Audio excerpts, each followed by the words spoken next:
buenas tardes. Mi nombre es Rita Martínez Ortiz y el día de hoy les voy a explicar el sistema respiratorio. El sistema respiratorio es el conjunto de órganos que permiten el intercambio gaseoso con el medio ambiente. Nos permiten realizar el proceso de la respiración. La respiración es obtener el oxígeno del medio externo hacia nuestro medio interno y posteriormente desechar el dióxido de carbono. El sistema respiratorio está compuesto por dos zonas, la zona conductora y la zona respiratoria. En la zona conductora encontramos el conjunto de órganos que van a transportar el oxígeno hasta la zona respiratoria. Como órganos que encontramos en lo que es la zona conductora, vamos a tener que principalmente son órganos cavitarios. Va a estar la nariz, la faringe, la cual se subdivide en nasofaringe, orofaringe y laringofaringe. Posteriormente vamos a tener lo que es la laringe. También incluye la tráquea y los bronquios. Como zona respiratoria vamos a tener a los sacos alveolares y posteriormente los alvéolos, donde se va a llevar este proceso de intercambio gaseoso llamado hematosis. Además, el sistema respiratorio también tiene estructuras accesorias. Estas estructuras son la cavidad oral, la caja torácica, las pleuras y posteriormente también el diafragma. La cavidad nasal cumple con funciones muy importantes. Como mencionar la primera, está la función ventilatoria. En la función ventilatoria se realiza lo que es el calentamiento, la humidificación y la purificación del aire, es decir, darle las condiciones que se necesitan para que pueda ingresar y posteriormente se pueda llevar a cabo el proceso de intercambio gaseoso. ¿Esto a qué se debe? Por ejemplo, las condiciones, incluye lo que es las condiciones de la humedad del aire y la temperatura. Normalmente en el ambiente tenemos lo que es el aire suele tener una temperatura de 32, 34 grados. Y entonces en lo que es en la cavidad nasal, el aire llega a tener una temperatura de 37 grados centígrados. Respecto a la humedad, en el ambiente suele estar entre 80 y 90 grados. Y entonces en la nariz se humedece al 100%. Eso le da al aire la calidad que se requiere para permitir que se realice este proceso. Va a estar regulado por el vestíbulo nasal y el ciclo nasal. Posteriormente, además de la nariz, va a estar compuesta por dos orificios, que son los meatos, donde el aire va a ingresar, y también va a tener los cornetes, el cornete inferior y el cornete superior.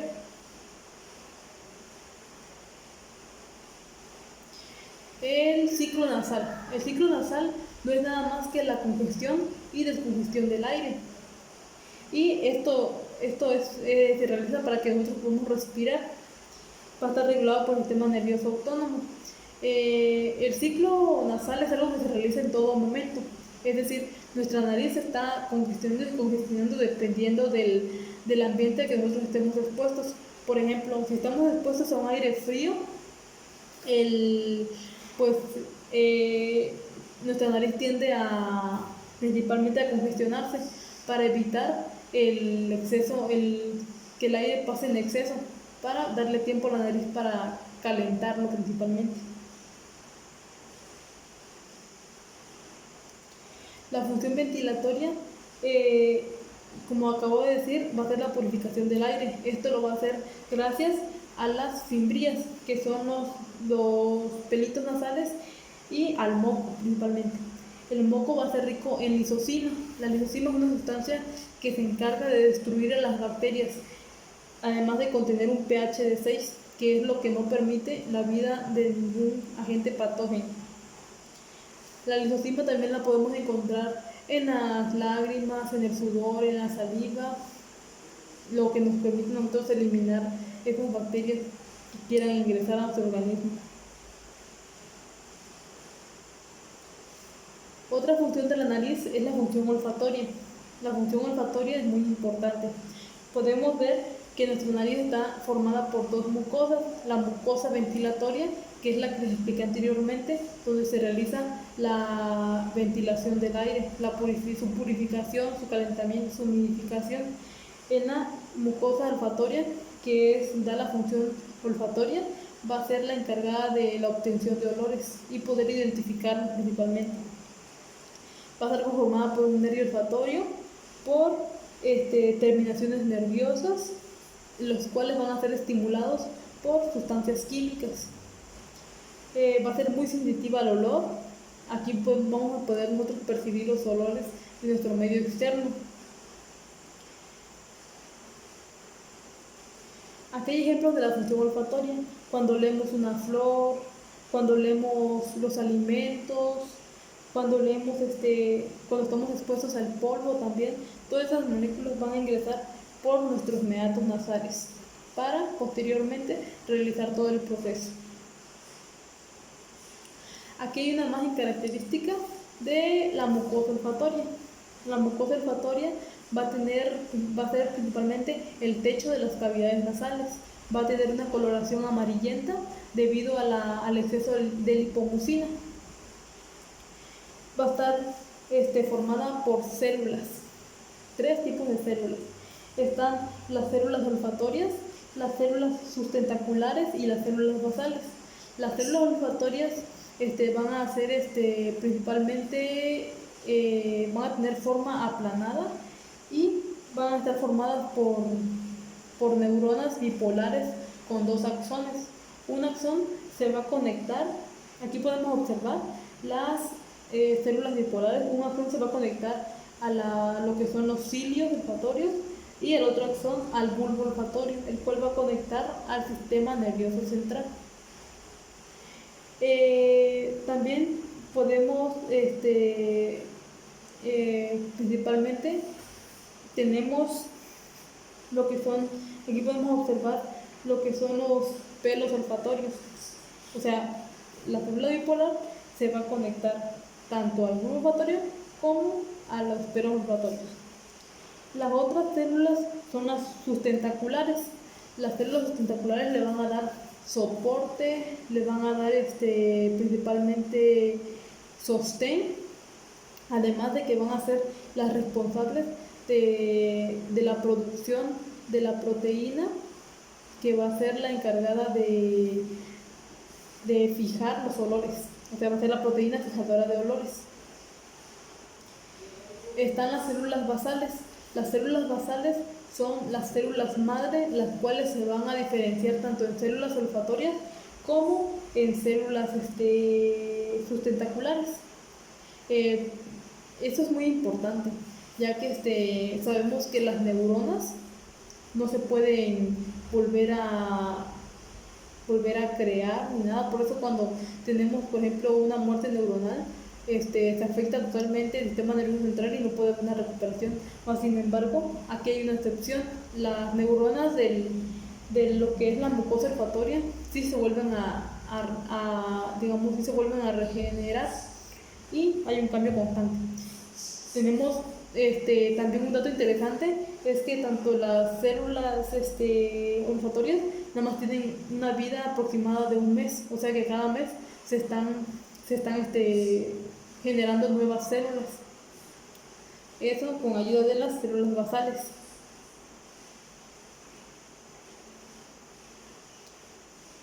Otra función es la función reflexógena. La función reflexógena son reflejos controlados por el sistema nervioso autónomo. Se dividen en las intranasales. Las intranasales tienen otra subdivisión, que son las vasomotores, los secretores y posteriormente los motores. En los vasomotores tenemos que es de defensa. Por ejemplo, al estar expuestos nosotros a un aire muy frío, por ejemplo, principalmente tiende a reducir la entrada del aire para posteriormente permitirle a la nariz que la pueda calentar. Los secretores es lo contrario, estar, por ejemplo, en contacto de un clima seco o de sustancias irritantes. Entonces esto nos permite generar secreciones para poder humectar la nariz principalmente. Están los motores, que eso solamente es más que nada la estimulación de la nariz ante ciertos olores que nos pueden excitar.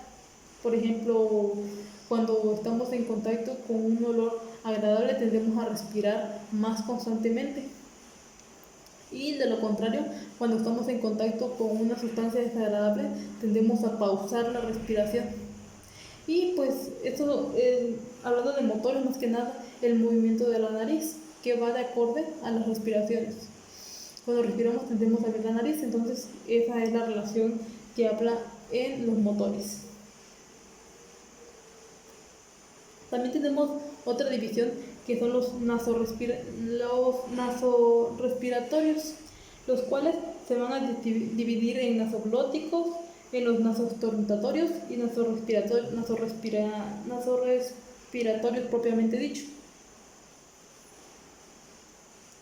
Comenzando con los nasoglóticos, es más que nada cuando estamos nosotros en contacto con sustancias irritantes o sustancias químicas que nos puedan generar que la glotis se cierre. Esto más que nada que al estar en contacto, por ejemplo, del chile que se quema, tendemos a ya no poder respirar debido a que la glotis se cierra para evitar que estas sustancias ingresen. Están los nasoestornudatorios, los cuales es cuando estamos en contacto con polvo, el polen, cuando estamos expuestos al frío, o incluso puede ser ejemplos térmicos, por ejemplo cuando vemos el sol, nos genera una sensación en la nariz y tendemos a estornudar. Y aquí podemos ver que son desencadenados ante estímulos eléctricos, químicos y térmicos. Están los nasorrespiratorios propiamente dicho, los cuales nos permiten a nosotros distinguir igualmente dolores agradables y pues desagradables.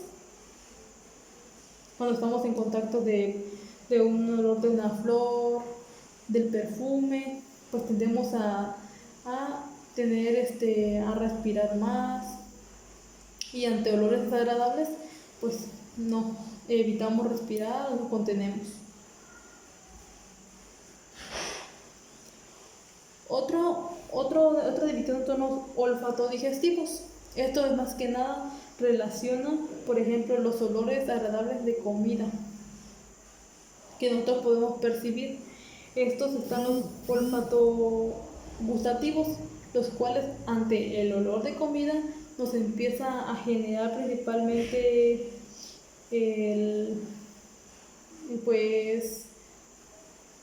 la sensación de gusto, y pues obviamente nos comienza a dar hambre y tendemos a querer comer el alimento. Los nasosalivales son más que nada que ante los olores de comida comenzamos a generar saliva, comenzamos a salivar. Están los nasocutáneos. Los nasocutáneos es cuando estamos, por ejemplo, expuestos al ambiente frío y al calor. Cuando estamos en el ambiente frío, tendemos a tener una vasodilatación de las mucosas nasales, disminuyendo la entrada de aire. ¿Y esto para qué? Pues para poder darle tiempo a las mucosas de que caliente ese aire frío. En el calor y lo contrario, se da una vasoconstricción y aumenta la entrada de aire para poder liberar ese calor. Está la función fonatoria. La función fonatoria es principalmente que nos permite a nosotros el habla y el generar sonidos. Incluye lo que son las fosas nasales, los senos paranasales y la faringe, que funcionan como una cámara de resonancia. Comenzando con los órganos, el siguiente órgano que se encarga de transportar lo que es el aire, encontramos lo que es la faringe. La faringe es la conexión que hay entre la cavidad nasal, principalmente la bucal y la nasal, con lo que es la laringe. Como ya sabemos, va a estar dividida en la nasofaringe, orofaringe y la laringofaringe. En lo que es la nasofaringe va a estar el plexo de Kiesch, el cual se encarga de la obtención de los olores. Como siguiente órgano cavitario está la laringe. La laringe es el paso del aire que va a estar, va a tener la función de proteger también, y también nos va a dar la función de fonación. Va a conectar lo que es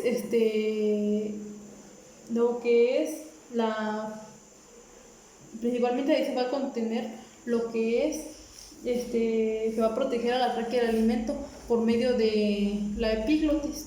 La epiglotis es principalmente la que es como da la subdivisión y evita que en la presencia del bolo alimenticio pues cierra la laringe para evitar que el alimento llegue a los pulmones. Tiene una función muy importante.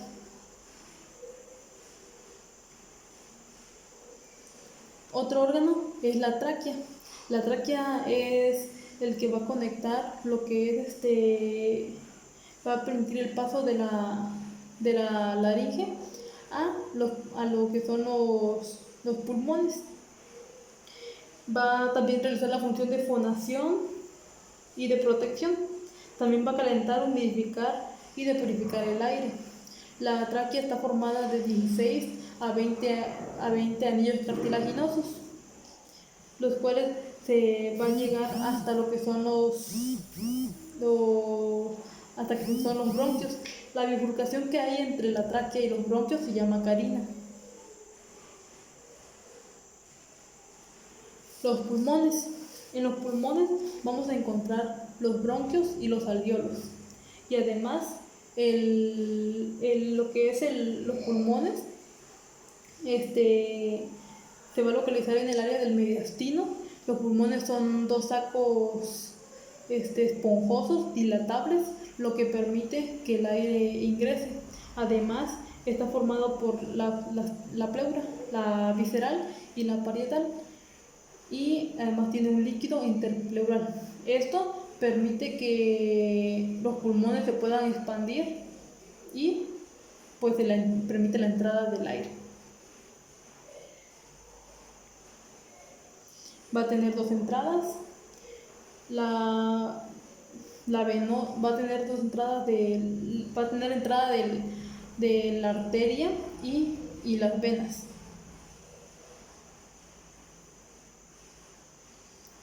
Los bronquios y los bronquiolos.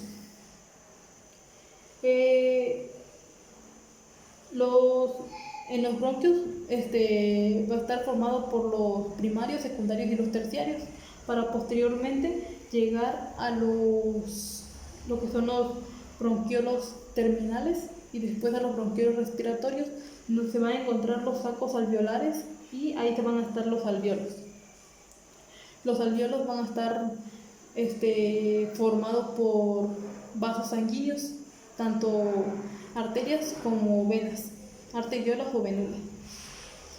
Aquí podemos observar cómo se realiza el proceso principalmente de intercambio gaseoso, la hematosis. Pero antes de esto hay que tener en claro que los alvéolos están formados por dos tipos de células, los neumocitos tipo 1 y los neumocitos tipo 2. Los neumocitos tipo 1 principalmente van a estar formando el epitelio del alvéolo.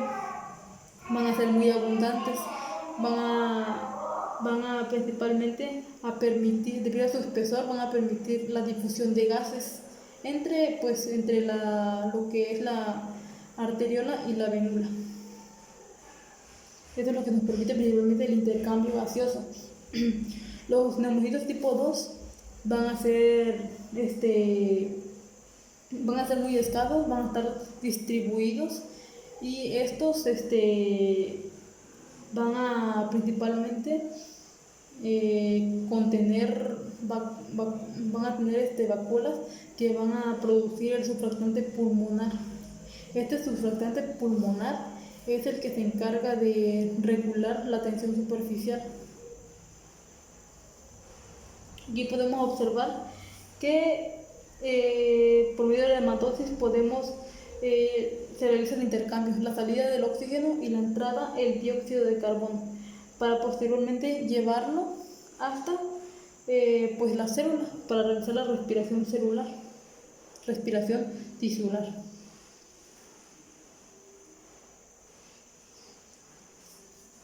Aquí está lo que les expliqué, que los alvéolos van a contener los neumáticos tipo 1, los neumáticos tipo 2, los cuales van a ser células especializadas con macrófagos alveolares pulmonares y linfocitos. ¿Por qué va a contener esto? Pues podemos saber que vamos a estar expuestos a bacterias. Por ejemplo, en la presencia de bacterias en los alvéolos van a estar las células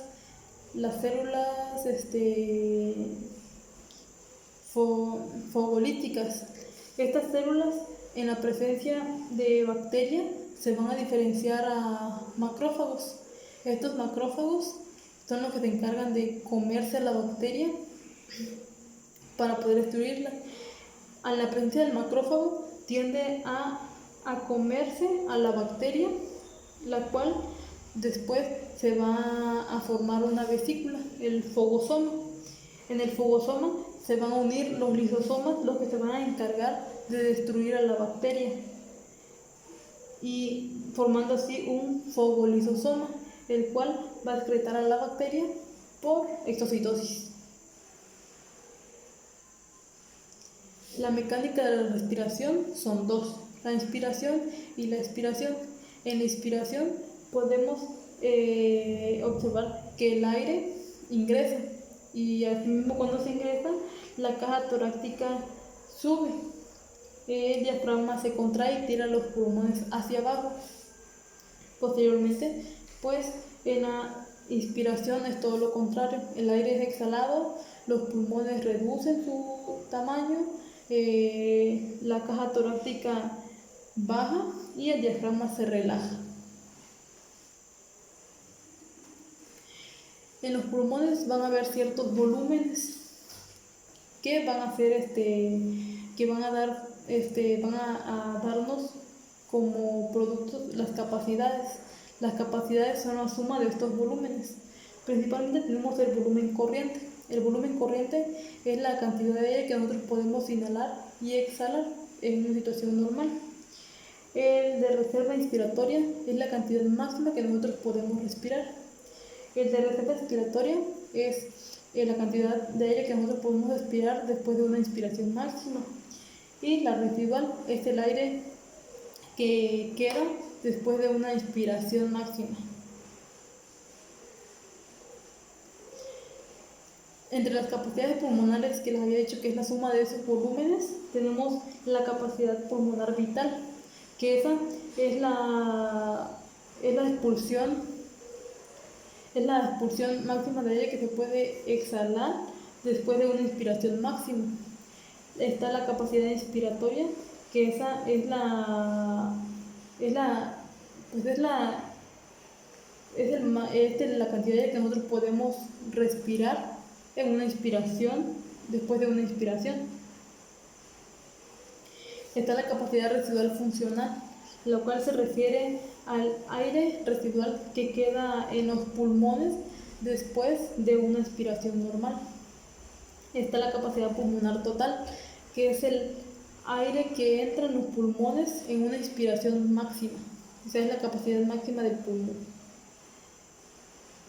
Aquí podemos ver un diagrama donde se observan los diferentes volúmenes.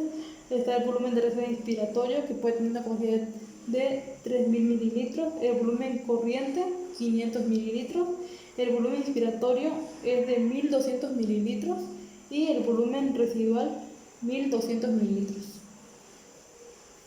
Y ahí podemos obtener las capacidades. Como referencia bibliográfica obtuve el GANO en Fisiología Médica y en Fisiología Médica un enfoque en aparatos y sistemas. Eso es todo. Gracias.